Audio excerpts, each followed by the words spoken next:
existe uma motivação clara na tua análise pro Trump ter feito isso que não seja a dancinha do Maduro? Dancinha do Maduro tá na mídia, tem até memes já, né? A dancinha dele. Na realidade, isso tudo, apesar do Donald Trump ser essa figura que, como você falou, ele fala muito e, na realidade, no final das contas, ele faz muito pouco, mas o que ele faz muito pouco tem um impacto muito grande na geopolítica mundial. Na realidade, isso é uma estratégia dos Estados Unidos antiga, né? Talvez o Donald Trump tenha um lado bom que ele meio que derruba a hipocrisia.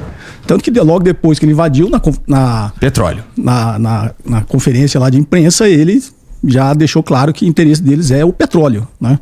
E como eu estava te falando, né, nem as pessoas falam, os Estados Unidos não precisa, né? Os Estados Unidos é autossuficiente em petróleo. Mas é como eu estava falando, não é sobre ter acesso, é sobre bloquear o acesso dos outros, né? Principalmente da Rússia e da China. A China tem como maior parceiro econômico, a América do Sul inteira é o maior parceiro econômico, é a China, não é mais os Estados Unidos. Não à toa, quando ele divulgou a doutrina de segurança nacional, ele ressuscitou a famosa doutrina Monroe, né? Que ele chamou de doutrina de Donald, né?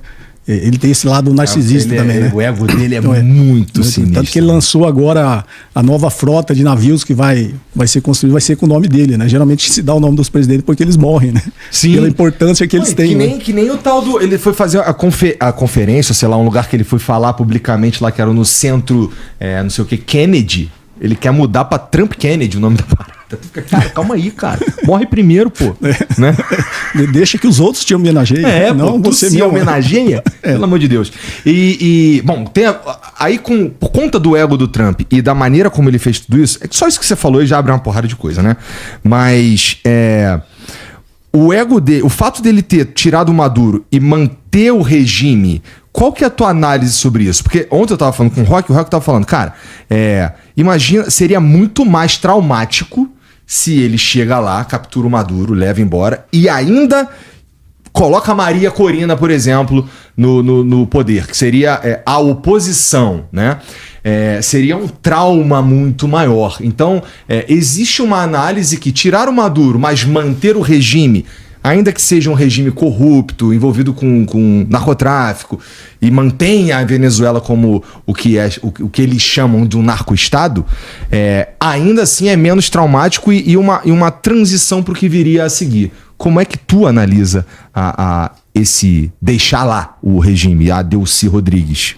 Na verdade, assim, primeiro tentar desconstruir a narrativa, essa propaganda do Estado, que os Estados Unidos sempre faz quando ele toma algum tipo de atitude de mudança de regime. Então eles fizeram toda uma propaganda antes e ele mesmo desconstruiu quando ele falou com a imprensa que o objetivo era petróleo. Sim.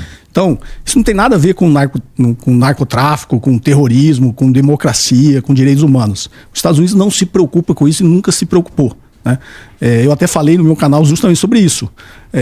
Em 1991, a inteligência americana, isso é um documento da inteligência americana. Tá. Em 1991, a inteligência americana já tinha identificado o Álvaro Uribe, que depois era senador, depois se tornou presidente da Colômbia, como alguém que colaborava com o cartel de Medellín e era amigo do Pablo Escobar. Depois ele se tornou presidente da Colômbia. E um documento do Arquivo de Segurança Nacional, que se tornaram público, está lá que em 2004... a segurança dos Estados Unidos, esse documento do Arquivo da Segurança Nacional, está lá a classificação do Álvaro Uribe, que então presidente era um colaborador do cartel de Medellín nos altos níveis do governo. Ele era presidente da República, né? O que os Estados Unidos fez? Deu a medalha para ele da presidência, da liberdade, não sei o que lá. O Bush deu a medalhinha para ele, não invadiu a Colômbia e não sequestrou. Então, o problema deles não é com narcotráfico. O Álvaro era mais alinhado com os Estados Unidos? Os Estados Unidos, então, é um aliado. Isso leva a gente àquele papo lá da doutrina... Como é que é o nome que ele tá botando? Monroe. A doutrina Monroe, né? Essa ideia, ela... Cara, se a gente para analisar do ponto de vista do interesse do país mais poderoso das Américas, que é os Estados Unidos, ela não faz sentido. Veja, eu não tô dizendo que ela tá certa, mas é uma política que faz sentido, não é? Que como assim o meu inimigo tá vindo aqui e fazendo negócios e trazendo soft power deles para América, pro meu quintal, e eu vou ficar olhando? Então não faz um pouco de sentido do ponto de vista geopolítico que exista mesmo uma doutrina Don't Roll. Na verdade, assim, vou falar sobre isso, mas só continuando, para você ver que na América do Sul, o problema para ele não é o narcotráfico. Tá. Né? Acho que até a presidente do México agora falou, por que vocês não combatem os traficantes americanos? Né? Só quer combater traficante no resto do mundo. Porque os Estados Unidos está definhando, né, com a droga realmente lá, mas porque o governo americano está nem aí para a população em si. Né? O presidente do Equador, Daniel Noboa, também é envolvido pela inteligência americana, mostrou que eles foram pegos, se não me engano, a Noboa Trading, que é da família dele, é filho de um oligarca rico, ele é o presidente, foi pego traficando drogas para a Europa. Ele também é um aliado dos Estados Unidos. Não, é recebido, Europa, foda-se. É recebido pelo... Não, então em Honduras, foi eleito agora o presidente agora, que é aliado dos Estados Unidos, foi eleito, ele até foi questionado sobre isso na imprensa. O ex-presidente que era aliado lá no primeiro mandato do Trump, depois que ele saiu da presidência em 2022, ele foi preso pela justiça americana. Foi processado e preso, assim como eles estão processando agora o Maduro, pela justiça americana, e estava preso pelo tráfico de 400 toneladas de cocaína para os Estados Unidos. O que o Donald Trump fez? Deu perdão e tirou ele da cadeia. Ele foi questionado nessa mesma coletiva de imprensa, por que está prendendo Maduro, acusando ele de narcotráfico, e você soltou que a justiça americana, você perdoou, que a justiça americana, porque lá, assim como no Brasil, o presidente tem o poder de perdoar. Perdoou e tirou ele da cadeia. Você viu a resposta dele? O que eu estou falando, o bom do Trump é que ele é transparente, ele não tem hipocrisia. Ele falou, não, é porque ele é nosso aliado e é do partido do presidente atual. Então, isso prova que o problema com eles não é vou prender você porque você é traficante de droga. Eles não estão preocupados com isso. O Ahmed al-Shara, que era um terrorista da Al-Qaeda, depois migrou para o Estado Islâmico, só que agora, quando o regime da Síria caiu, ele assumiu o poder, ele estava na lista dos terroristas mais procurados pelos Estados Unidos, tinha uma recompensa de $10 milhões pela cabeça dele. No dia que o Bashar al-Assad caiu e ele assumiu a presidência, os Estados Unidos tirou ele da lista de terrorista e recebeu ele na Casa Branca como honra de Estado, porque ele se tornou um aliado dos Estados Unidos. Então, o problema dele também não é com terrorismo.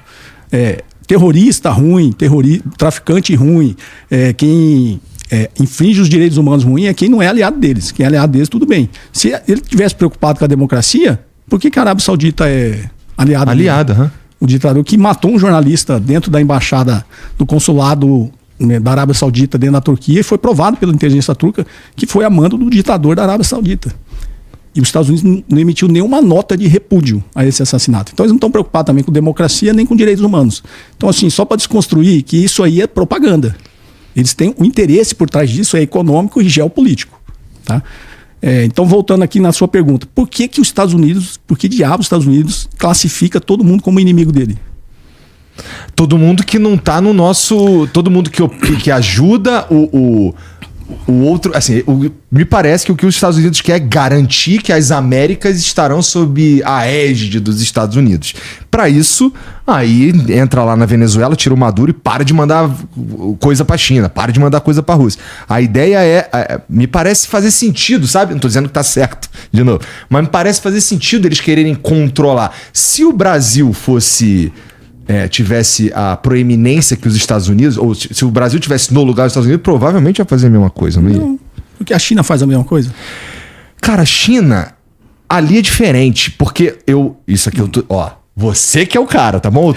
Vamos lá. Os Estados Unidos, eles estão geograficamente numa posição... eles...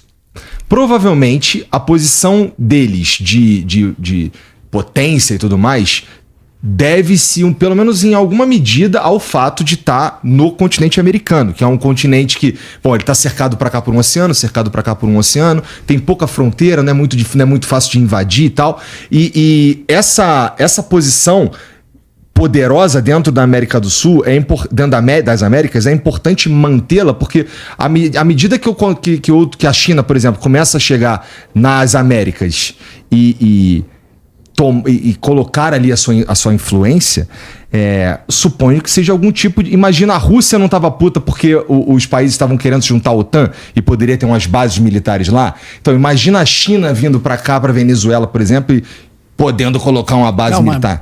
Tá. Então vamos lá. Pelo próprio exemplo seu, qual que é a diferença? A China exerce influência em outros países sob que forma? A China, ela tem... acho que na maior parte das vezes, econômica. Econômica. É. A China impõe algum tipo de mudança de regime em algum país que ela fez negócio? Mas a China... os Estados Unidos não está sob ameaça? Por quê? Porque a China está crescendo? Não, não é essa econômica. É uma ameaça econômica. Não é uma ameaça militar. A Não, China é uma ameaça nunca. militar. A China, com todos os países do mundo, inclusive 160 países dos quase 200 que estão na Organização Mundial do Comércio, 160 tem a China como maior parceiro econômico. Sim. A China, nesses 160 países, nunca exigiu nada além de uma cooperação econômica.